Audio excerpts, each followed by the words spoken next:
Hi, I'm Rachel, and this is my Would You Read It Challenge video for April 2025. I'm very belated, and that's why I'm filming in part when there could be construction boom noises on the street right next to me, because I'm on borrowed time as it is, and I gotta get moving here. So the Would You Read It challenge was started by Et2 Brody. It's a meme where you choose first sentences of various books, however you want to choose them. You read the first sentence and ask your audience if they want to continue with the book. I thought one sentence just isn't enough to get the feel of any book. It's not really fair. So I elongated it to the first few paragraphs, to the first page of books, and I chose my books based off of the BookTube prize. So the BookTube Prize was started by Robert Sheard back in 2019 as a way for the literary bookternet to judge the best in literary fiction and nonfiction published in English in the US in the year prior to the one you're judging in. So right now in 2025 we are judging 2024 releases. We are in the second of two rounds. I'm an official judge, which means I can't actually talk about the books I'm reading for the prize right now, but we have a lot of prize years or a significant amount before us, especially because our long lists are pretty long. So I'm just even sticking to the fiction long lists, which are 48 books every year, and I'm just slowly getting through these Octofinal groupings, month by month. Each grouping has 6 books in them, and right now I'm talking about the 2022 year Octofinals Group C.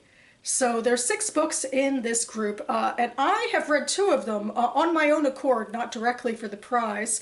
And then the other 4 I haven't read at all, but now I'm going to go ahead and read the beginnings and then discuss them with you.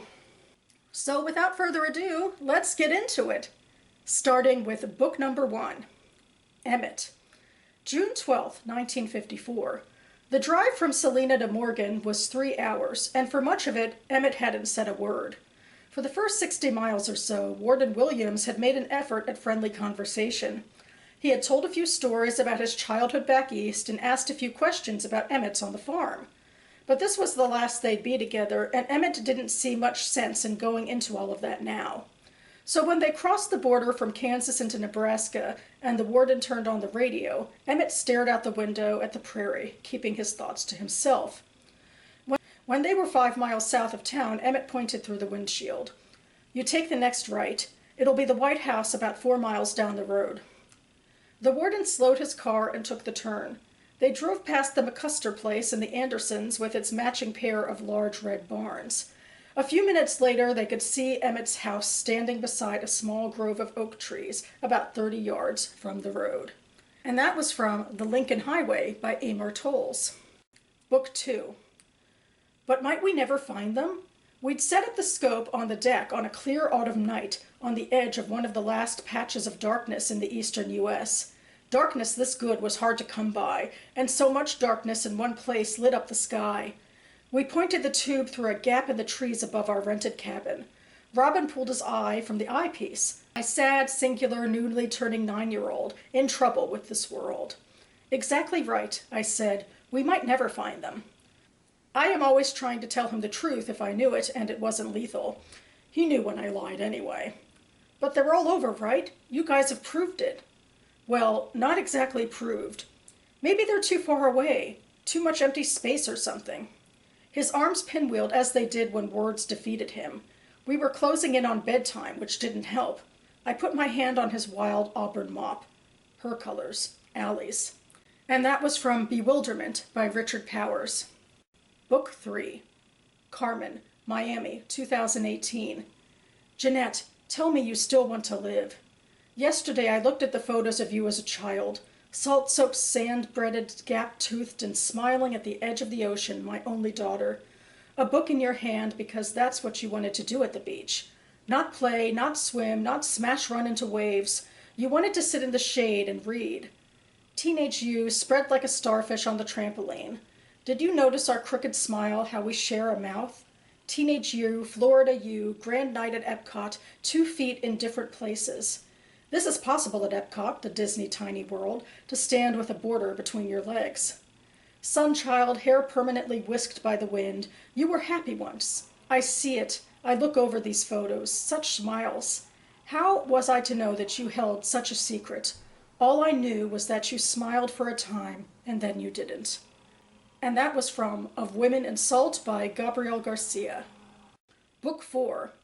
This too is meaningless, a chasing after the wind. All right, you have to stop this, she said.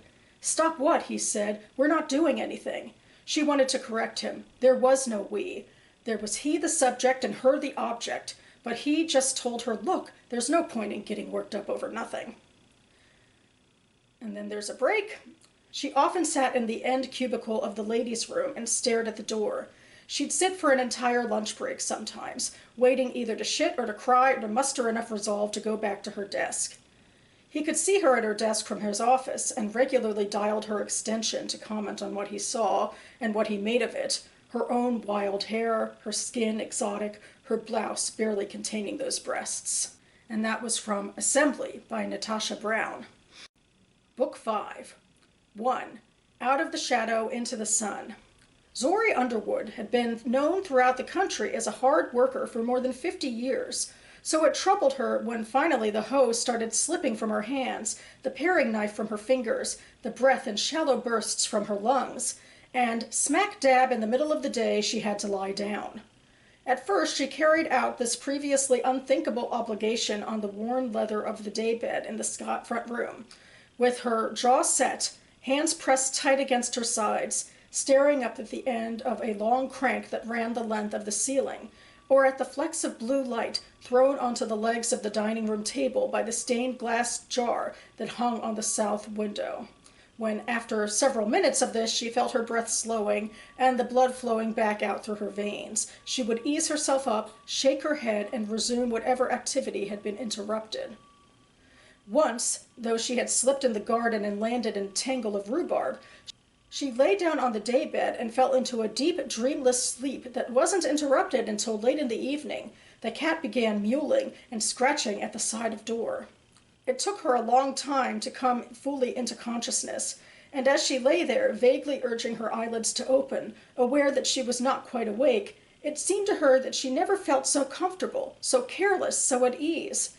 She set a fancy feather pillow on the daybed and pulled a light wool blanket out of the upstairs closet. She began to intersperse her work in the garden and yard with regularly scheduled naps. She would lie on her side with her back into the room and look at the deep white of the wall. She would be unaware that her eyes had closed. She would sleep. Every now and then her conscience would chase her up off the daybed and back into her weedy rows of fruit-filled trees, but mostly during this time she had allotted, and sometimes past it, she just gazed at the wall or slept. One morning, well before it was time to lie down, she looked over at the pillow and blanket and soft leather and realized, with a shudder that seemed to chill and warm her both, that she was filled with longing. And that was from Zori by Laird Hunt. And finally, Book 6. The Truck, 1959. Carney was only slightly bent when it came to being crooked. 1. His cousin Freddie had brought him on a heist one hot night in early June. Ray Carney was having one of his run-along days, uptown, downtown, zinging across the city, keeping the machine humming. First up was Radio Row to unload the final 3 consoles, 2 RCAs and a Magnavox, to pick up the TV he left.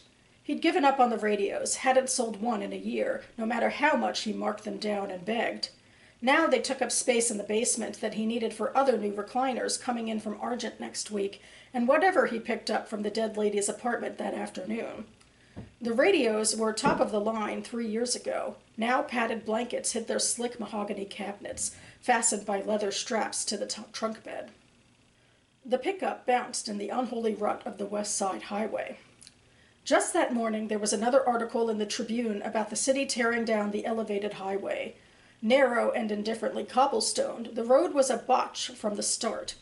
On the best days it was bumper to bumper, a bitter argument of honks and curses, and on rainy days the potholes were treacherous lagoons, one grim slosh. Last week a customer wandered into the store with his head wrapped like a mummy, beamed by a chunk of falling bullstrod while walking under the damn thing. Said he was going to sue. Carney said, "You're in your rights." Around 23rd Street, the pickup's wheels bit into a crater, and he thought one of the RCAs was going to launch from the bed into the Hudson River.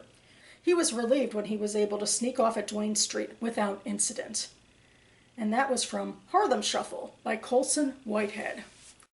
Okay, I think I'm just going to go in order of what I read for ease's sake. I'll start with The Lincoln Highway by Amor Towles. This is a book I actually read. I found it generally to be too sanctimonious for my tastes, but I guess in terms of an introduction, it's probably good that we spend a lot of time on a highway going between two states. I suppose, you know, that at least ties back into the title. And, you know, there's certainly that intrigue of, you know, one person trying to talk to another and the other not being forthcoming. And the fact that it's a warden might speak to, you know, a criminal background. Of course, I know things. So there's that. But yeah, overall, yeah, I personally found this book to be too sanctimonious, but I know that it's more beloved by others. Book 2, Bewilderment, I haven't read yet. I guess what I like about it, maybe I like and don't like things at the same time. I do like, you know, the wonder of looking out into space with a telescope.